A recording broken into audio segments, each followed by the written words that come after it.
Itu prerogatif Pak Prabowo, jadi kita jangan berandai-andai. Sekarang lebih baik, Bro.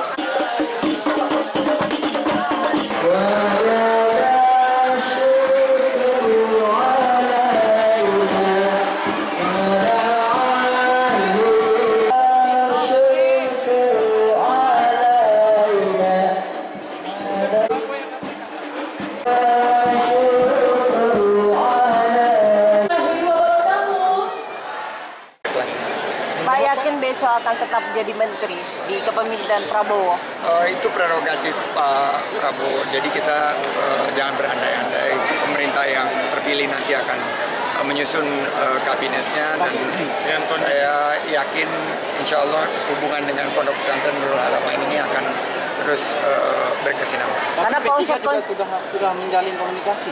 P3 sudah menjalin komunikasi dan kita hubungannya sangat baik, dan kita mendukung pemerintahan Pak Prabowo dan Mas Gibran dengan harapan berkolaborasi untuk membangun negeri.